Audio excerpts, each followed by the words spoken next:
కాళ్లలో నొప్పి, నరాల వాపు వంటి లక్షణాలతో బాధపడుతున్నారా? వెరికోస్ వెయిన్స్ లో అత్యాధునిక చికిత్స ఏవిస్ వాస్కులర్ సెంటర్. నమస్తే రమ్మగారు. నమస్తే జీ. మంచి చందమామ కథ ఒకటి చెప్పండి. మనకి అనుకోకుండా ఏదైనా సలహా దొరికితే బాగుండు అనిపిస్తుంటుంది అప్పుడప్పుడు. అవును కదా. ఒకటికి అయాచితంగా లభించిన 3 సలహాల కథ చెప్తాను. పూర్వమట ఒక పేద విద్యార్థి ఉండేవాడు, ప్రసన్నచంద్రుడు అతని పేరు. అయితే ఒక గురుకులంలో చదువుకునేవాడు. పాతకాలంలో బీద విద్యార్థులైనా ఏమి ఇబ్బంది లేదు, అమ్మా నాన్న లేకపోయినా ఏదో ఒక గురుకులాల్లో చేరిపోతే వీళ్ళు తాపిగా నిదానంగా చదివిచ్చేవాళ్ళు. 18-20 ఏళ్ళు వచ్చాక 22-23 ఏళ్ళు వచ్చేసరికి లోకంలోకి వదిలిపెట్టేవాళ్ళు వాళ్ళని. ఆ కాలమే వేరు చేయ. చదువుకునేవాడు. ఇప్పుడు వృత్తుల వాళ్ళు కూడా ఏ చేతి వృత్తుల కుటుంబాల్లో పుడితే వాళ్ళ ఇంట్లో ఉంటే ఉంటుంది, లేకపోతే ఎవరి దగ్గర ఆ పని నేర్చుకున్నా వాడికి వచ్చేస్తుంది. అవును. వాడు పొట్టవాడు పోసుకునేవాడు. పనిచేయటానికి ఆస్కారము అవకాశం ఉండేది. వృత్తులు పోయాకే భారతదేశం అధోగతి పాలైపోయిందేమో అనిపిస్తుంది. అవునండి. కుల వృత్తులు, చేతి వృత్తులు ఎంత ఉపయోగం కదా రమ్మగారు. అవును, ఉపయోగము. వాళ్ళేమో తాము పైకి రాలేకపోతున్నామని అందరినీ ఒకటే ఘాట్ను కట్టి ఒకే చదువులో ప్రవేశపెట్టేసరికి ఆ వృత్తులకి ప్రోత్సాహం లేదు. అవును. ఇక్కడ వీళ్ళకి ఉద్యోగాలు లేవు. మనమేమో విదేశాల నుంచి దిగుమతి చేసుకోవాల్సిన పరిస్థితి వస్తుంది. మనకు కావాల్సిన వస్తువులు కూడా బయట నుంచే తెచ్చుకుంటున్నాయి. ఏమిటో రకరకాలు అనుకో. అయితే ఈ ప్రసన్నచంద్రుడు చదువుకుంటూ ఉండేవాడు. ఇతనికి ఒక పెద్దనాన్న ఉండేవాడు, సోమచంద్రుడు ఆయన పేరు. ఆయన కాశీనగరంలో మంచి అధికార పదవిలోనే ఉండేవాడు. ఈ అబ్బాయి ఇక్కడ చదువుకుంటూ పెద్దవాడు అయ్యాక నేను కూడా కాశీనగరం వెళ్ళి ఉద్యోగం సంపాదించుకోవాలి అనుకునేవాడు. కానీ కుర్రాడు పెద్దవాడు అవుతున్న క్రమంలోనే సోమచంద్రుడు మరణించాడు. వార్త వచ్చింది కానీ ఈ అబ్బాయికి ఆయనకి కనెక్షన్ లేకుండా పోయింది. అయితే ఏమైంది, సరే చదువు అయిపోయింది. గురువుగారు అన్నారు, అబ్బాయి నీకు కాశీ వెళ్ళాలని ఉంది కదరా, దారి బత్తానికి ఏదో ఈ పావలా ఉంచుకో, నీ దారి నువ్వు వెళ్ళు అంటే. ఆ కాలంలో ఇంకొక ప్లస్ ఏమి ఉండేదంటే, ఏదైనా ఒక ఊరు వాళ్ళు కాశీనగరానికి వెళ్తుంటే మధ్యలో సత్రాలు ఉండేవి. సత్రాల్లో భోజన వసతి లభించేది. ఇందులో కులాల వారీగా సత్రాలు కూడా ఉండేవి. ఇప్పుడు కూడా మనకు కనిపిస్తుంటాయి చూడు. అయితే ఏమైంది, అబ్బాయి అలా వెళ్తూ వెళ్తూ నడుచుకు బయలుదేరేటప్పుడు ఏముంది, బళ్ళెక్కితే కొంచెం డబ్బు ఖర్చు, లేకపోతే కాలు నడక నలుగురు పోతుంటే వాళ్ళతో పాటు నడిచి వెళ్ళిపోవటమే. ఈ వెళ్తూ వెళ్తూ వెళ్తూ ఒక గ్రామంలో ఆగాడు. గ్రామంలో ఆగితే సరే ఏమైంది, అక్కడ ఒక బ్రాహ్మణ సత్రం ఉంది. ఈ అబ్బాయి సత్రంలోకి వెళ్ళి ఏదో తన పేరు అది చెప్పుకున్నాడు, గురువుగారి పేరు చెప్పుకుని, తన పెదనాన్న పేరు చెప్పుకుని కాశీ వెళ్తున్నానంటే సరే భోజన వసతి 2 రోజులు 4 రోజులు బాగా నడిచాడు. ఆకులు అలమలు ఏవో తిన్నాడు. ఓ 2-3 రోజులు ఇక్కడ సుష్టుగా ఆహారం తిని నిద్రపోతే తర్వాత మళ్ళీ ఓ వారం రోజులు నడకకి సులువు. 2 రోజులు ఉందామనుకున్నాడు. ఆ రోజు ఉదయం ఉన్నాడు. సాయంకాలం విపరీతమైన చలి. ఆ కాలం మంచి సీజన్, మంచి చలికాలం అనమాట. ఇతను ఏం చేశాడు, కాస్త ఇక సత్రంలో మధ్యలో ఒక దీంట్లో కుంపటేదో వెలిగింపించుకుని అక్కడ కూర్చున్నాడు. కూర్చుంటే గుమ్మంలో ఒక బికారి వాడు ఒకడు అట్లా చూస్తూ కనిపించాడు. ఉడుకుతున్నాడు. ఇతను మంట పెట్టించుకుని ఉన్నాడు కదా, చిన్న చలిమంట లాంటిది, కుంపట్ లాంటిది పెట్టుకున్నాడు. సరే దారా ఇక్కడ కూర్చో, చలి కాగుతూ కానీ బాగా చలిగా ఉంది బయట అంటే, వాడు ఆ బికారి వాడు పాతగుడ్డ ఏదో కట్టుకుని ఉన్నాడు. లోపలికి వచ్చి మునగదీసి కూర్చొని ఆ పొయ్యి దగ్గర కూర్చున్నాడు వెచ్చగా. కాసేపటికి ఒళ్ళు వెచ్చబడి చలి తగ్గింది. ఇంతలో ఏమైంది, చీకటి పడింది కదా, సాయంకాలం 7 గంటలకు అట్లా భోజనం పెట్టేసేవాళ్ళు. ఆ సత్రంలో పనిచేసే వంట ఆయన కుర్రవాడు ఒకడు ఇతనికి భోజనం పట్టుకొచ్చాడు. పట్టుకొచ్చేసరికల్లా ఇతను పళ్ళెం ముందు పెట్టుకున్నాడు. కానీ ప్రసన్నచంద్రుడు ఆ బికారి వాడి దృష్టి అంతా పళ్ళెం మీదే ఉంది. వాడి దారి వాడు చలి కాగట్లా. సరే ఏమో ఆకలిస్తుందా అని అడిగి ఇదిగో తినని తన ముందున్న పళ్ళెం ఎత్తి ఆ వాడి చేతిలో పెట్టాడు. పెట్టి ఆ సత్రం కుర్రాన్ని కేకేసి నాకు ఇంకో 4 రొట్టెలు తెచ్చిపెట్టు అని చెప్తే సరే వాడు ఇంకో 4 రొట్టెలు కూర పుచ్చుకొచ్చాడు. కాశీలో కాశీ దారిలో అన్నం దొరికేది కాదు ఎక్కువగా. ఆహారం అంటే సాధారణంగా రొట్టెలే. సరే ఆ బికారి వాడు హాయిగా అన్నీ తినేసాడు. తర్వాత ఇది ప్రసన్నచంద్రుడు కూడా తిన్నాడు. ఆ హాల్లోనే ఓ పక్కన మంచం వేశారు, అతను పడుకున్నాడు. ఆ బికారి వాడు కూడా ఆ పక్కన ఏదో చాప ఉంటే చాప పరుచుకుని నిద్రపోయాడు.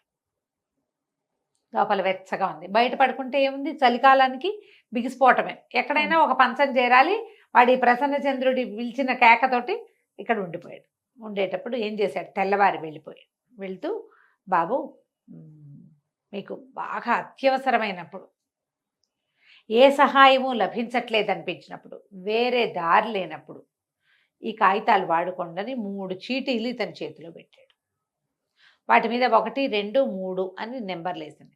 బాబు జ్ఞాపకం పెట్టుకోండి, నెంబర్ల వారీగానే తెరవాలి వీటిని.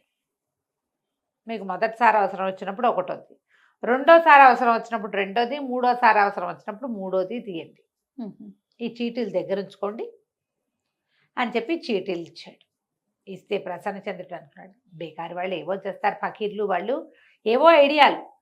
రాత్రంతా మన దగ్గర మన సహాయంతో చక్కగా తిని పడుకున్నాడు. అందుకని వాడికి చెప్తున్నాడు. దానికేం పెద్ద ఏమన్నా అంత వెయిట్ ఇవ్వక్కర్లేదు అనుకున్నాడు. కానీ ఏం చేశాడు, తన పుస్తకాలు వేసుకునే సంచిలో ఆ 3 చీటీలతో మడత పెట్టున్నాయి ఒక పెద్ద పుస్తకంలో పెట్టాడు. సరేనన్నాడు. ఆ బికారి వాడు బాయ్ చెప్పి వెళ్ళిపోయాడు. ఇతను నడిచి నడిచి నడిచి నడిచి నడిచి నడిచి కాశీనగరం చేరుకున్నాడు. ఈ కాశీనగరంలో ఏమిటంటే అప్పుడు పరీక్ష ఇవ్వాలి. పరీక్షలు ఇప్పుడు కూడా కాశీనగరంలో పరీక్షలు బట్టి ఇచ్చే పద్ధతి ఉంది. ఇప్పుడు వేద విద్యార్థులు వాళ్ళంతా కాశీలో పరీక్షిస్తారు. ఎగ్జామ్ ఇవ్వాలి, అక్కడ ఎగ్జామ్ పాస్ అవ్వాలి. వచ్చిన వాళ్ళు మేము పరీక్షకు సిద్ధంగా ఉన్నామంటే ఓ 10 మంది గ్రూపుని చేసి 10 మందిని పరీక్షించి బాగా చదువుకున్న వాళ్ళని సెలెక్ట్ చేస్తారు. వేద విద్యార్థులకు కూడా అలాగే ఉంటుంది.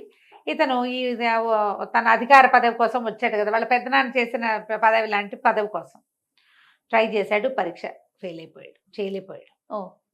ఏం చేయాలో తెలియలా. ఏదో సత్రంలో ఉన్నాడు, అన్నం పెడతారు. మళ్ళీ పరీక్షా సమయం రావడానికి 6 నెలలు పడుతుంది. ఈ 6 నెలలు భుక్తి సత్రం వాళ్ళు 3 రోజులు ఉంచుకుంటారు, పంపిస్తారు. ఇంకో సత్రాలు చేస్తే ఇంకో 3 రోజులు. ఎన్ని సత్రాలు తిరగాలి ఇట్లా? అదే 3 డేస్ ఉంచుకుంటారు ఫ్రీగా. ఏం చేయాలో తెలియలా. 3-4 సత్రాలు మారాడు. 20 రోజులు, 1 నెల రోజులు గడిచిపోయింది. వేరే ఏ చిన్న వ్యవహారము ఉద్యోగము కూడా అతనికి కుదరల. ఎట్లా 6 నెలల పాటు మళ్ళీ పరీక్ష సమయానికి తను ఉండగలడో అతనికి అర్థమే కాల. అప్పుడు ఇలా కూర్చొని ఆలోచిస్తుంటే గుర్తొచ్చింది. ఏమిటా, అతను ఏవో చీటీలు ఇచ్చాడు. సరే వెతికేట పుస్తకాల బ్యాగ్లో కనపడ్డాయి. ఓ పుస్తకాల బ్యాగ్లో అన్ని పుస్తకాలు చేస్తే ఓ పుస్తకంలో 3 చీటీలు. సరే ఒకటో చీటీ తీసాడు. తీస్తే సారనాథ్ ఆరామం దగ్గరికి వెళ్ళు అనుంది. సారనాథ్ ఆరామం ఎక్కడుంది? తనున్న సత్రానికి దూరంగా. అది చలికాలం. మధ్యాహ్నం బయలుదేరి సాయంత్రానికి చేరాడు. చేరి ఆ ఆరామం వాకిట్లో కూర్చున్నాడు. ఏమవుతుంది, కూర్చుని సరే ఏం చేశాడు, ఆరామపు అరుగు మీద పడుకుని నిద్రపోవాలనుకున్నాడు. మరి ఇంకేం చేస్తాడు, మళ్ళీ ఇక్కడి నుంచి సత్రం దాకా నడవాలంటే అర్ధరాత్రి అవుతుంది. మధ్యాహ్నం బయలుదేరి సాయంత్రానికి వచ్చాడు.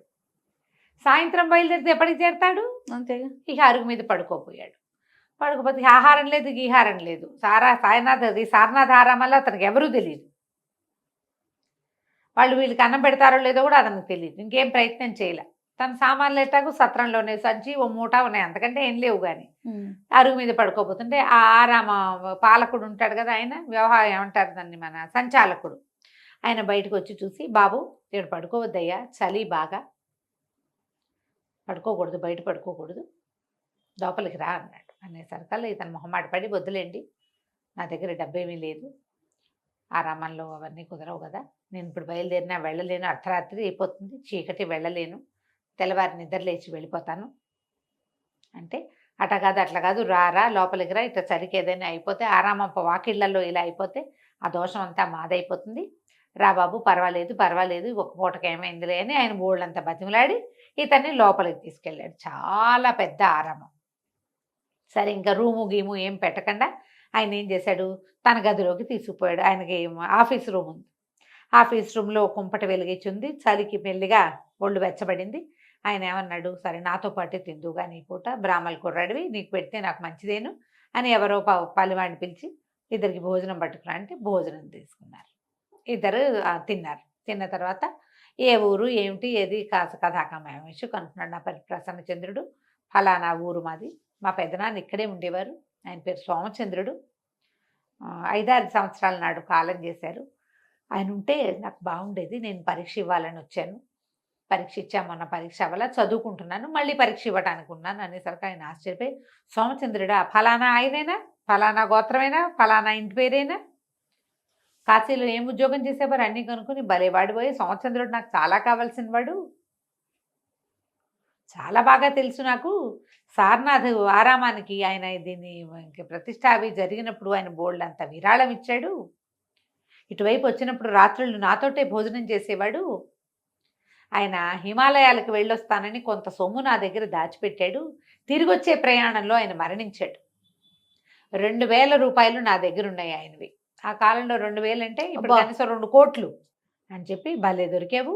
ఆయన వారసుడు, ఆయనకి సంతానం లేదు, ఆడపిల్లలు ఉన్నారు, పెళ్ళిళ్ళు అయిపోయినాయి. వాళ్ళు ఎక్కడున్నారో కూడా ఈ ప్రసన్నచంద్రుడికి తెలియదు.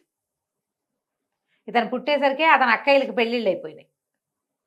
దాంతో ఆయన అన్ని పోల్చుకుని రేపు ఉదయం వేళ నిన్ను ఒకసారి చూస్తానని ఉదయం వేళ చూసి ఆ ప్రసన్నచంద్రుడికి ఆయన సోమచంద్రుడి పోలికలు ఉన్నాయని గ్రహించుకుని మొత్తం అతని వివరాలన్నీ తీసుకుని అవన్నీ రాసి పెట్టుకుని 2,000 రూపాయలు ఈ ప్రసన్నచంద్రుడికి ఇచ్చాడు ఆయన. అక్కడి నుంచి ఇతను కాశీలో చిన్న ఇల్లు కొనుక్కున్నాడు, ఏదో చిన్న వ్యాపారం లాంటిది ఏర్పరచుకున్నాడు. పరీక్ష ఇచ్చే ఉద్దేశం మాత్రం పోలేదు. ఇల్లు సెటిల్ అయిపోయాడు. అన్నీ సెటిల్ అయ్యి ఏదో చిన్న వ్యవహారం, చదువు స్టూడెంట్స్ని పెట్టుకుని పాఠాలు చెప్పుకునేవాడు, తను చదువుకునేవాడు, పాఠం చెప్పుకునేవాడు, డబ్బు కూడా వచ్చేది. మళ్ళీ పరీక్ష రాశాడు. రెండోసారి మళ్ళీ పరీక్ష ఇచ్చాడు. పరీక్ష ఫెయిల్ అయిపోయాడు. అర్థం కాలేదు. ఇంకొక అవకాశం, ఇంకొక 6 నెలలు గడిచింది. ఈసారి పరీక్ష దగ్గరికి వస్తుంటే ఇతని భయం వేయటం మొదలుపెట్టింది. అయితే ఏమనుకున్నాడు, ఒక్కసారి ఆ సలహాల చీటీ చూద్దామని చెప్పి తీసాడు. తీస్తే వారణాసి ఉత్తర ద్వారంలో దగ్గర ఉన్నటువంటి ఒక మిఠాయి దుకాణం ఒకటి ఉంది. ఉత్తర ద్వారం దగ్గర ఆ మిఠాయి దుకాణానికి వెళ్ళు అని ఉంది అందులో. నేను ఆశ్చర్యపోయాడు, ఏదో జరుగుతుంది అక్కడని వెళ్ళి ఆ మిఠాయి దుకాణానికి వెళ్ళాడు. అక్కడ ఏంటంటే పురమాయించాలి, ఫలానాది స్వీట్లు అవి కావాలి మాకంటే వాళ్ళు లోపల తెచ్చిస్తారు హోటల్ లాగానే. ఇతను పూరీలు, కూర, తర్వాత ఏమో ఒక తీపి పదార్థం ఏదో చెప్పి లోపలికి వెళ్ళి కూర్చున్నాడు. అక్కడ అతను కూర్చున్న బల్ల పక్కన 2 పెద్దవాళ్ళు కూర్చుని ఉన్నారు. కొంచెం ప్రైవేట్గా ఉంది లోపల, తక్కువ మంది జనం ఉన్నారు. వాళ్ళిద్దరూ ఏమిటి, ఎల్లుండి జరగబోయే పరీక్ష తాలూకు పరీక్షకులు. వాళ్ళిద్దరూ పరీక్షకు ఏ ప్రశ్నలు ఇవ్వాలి అని మాట్లాడుకుని, అసలు ఈ పరీక్ష ఇస్తే మనం కూడా రాయలేము, ఎవరు గెలవరు ఈ పరీక్షలో అని మాట్లాడుకుని ఆ ప్రశ్నలన్నీ డిస్కస్ చేసుకున్నారు. ఈయనన్నీ విని గుర్తుపెట్టుకుని ఆ ప్రశ్నలకు సమాధానాలు రాసుకుని క్షుణ్ణంగా చదువుకుని వెళ్ళాడు. ఓహో. 3వ రోజున పరీక్ష పెట్టారు. పరీక్ష చక్కగా రాసేసాడు. అడిగిన ప్రశ్నలకు సమాధానం చెప్పగలిగాడు. ఎన్నో కొన్నిటికి వాళ్ళు మాట్లాడిన ప్రశ్నలు ఇతనికి తెలుసు, మామూలుగా కొంత తెలుసు. తనకు తెలియని విషయాలు చదువుకున్నాడు. ఇంకేముంది, ఎగ్జామ్ సులువైపోయింది కదా, మరి పరీక్ష వచ్చేసింది. దాంతో పరీక్ష పాస్ అయిపోయి ఆయనకి ఈ విద్యాధికారి పదవి లభించింది. తర్వాత ప్రసన్నచంద్రుడు హాయిగా వివాహం చేసుకున్నాడు. బోళ్ళంత సంతానం కలిగింది, పెద్ద ఉద్యోగం. తన ఇంటిని పాఠశాలగా మార్చాడు. ఫ్రీ పాఠశాలగా ఉద్యోగం వచ్చింది కదా, ఇప్పుడు డబ్బులు తీసుకోవటం ఎందుకు, చక్కగా 2-3 ఉపాధ్యాయులను పెట్టుకుని బ్రహ్మాండమైన పాఠశాలగా మార్చి ఎంతో హాయిగా ఉన్నాడు. క్రమంగా ఏమైంది, చాలా కాలం గడిచాక కొడుకులకు కూడా వివాహాలయ్యి మనవాళ్ళు వాళ్ళు పుట్టారు. ఈయనకి 70వ పడిలో పడ్డాక ఏదో ఒక తీవ్రమైన అనారోగ్యం వచ్చింది. ఎంతమంది డాక్టర్లను చూసినా తగ్గటం అన్న మాట ఎత్తుకోవటంలా. ఈయనకేమనిపించింది, దీనికి సమాధానం 3వ సలహాలో ఉంటుంది అనుకున్నాడు. సరే ఏం చేశాడు, ఆ పుస్తకం వెతుకుని తీసాడు. 3వ దాంట్లో ఏముందంటే, మన వీలునామా సిద్ధం చేసుకో అని ఉంది. అంటే ఏమిటి అర్థం, వెళ్ళిపోతావు, నీకు ఇంకా లేదు అని. ఈయన ఏం చేశాడు, వెంటనే తన ఆస్తిపాస్తులంతా ఒక లిస్ట్ రాసి ఎవరెవరికి తను ఏమేమి ఇవ్వదలుచుకున్నాడో కాగితం రాసేసి ఆనందంగా మృత్యువుని ఆహ్వానించాడు. 2 సలహాలు విని జీవితాన్ని దిద్దుకున్నాడు. 3వ సలహాతోటి తన ప్రకారమే వెళ్ళి తను ఏం చేయాలి, తన తర్వాత ఏ కాన్ఫ్లిక్ట్స్ రాకుండా చక్కగా కుటుంబాన్ని క్లియర్ చేసేసి వెళ్ళిపోయాడు. కంచికి మనం ఇంటికి. చాలా బాగున్నాయండి. నమస్తే. నమస్తే జయ. సుమన్ టీవీలో మీ పర్సనల్ అండ్ బిజినెస్ ప్రమోషన్స్ కోసం కింది నెంబర్కి కాంటాక్ట్ చేయండి.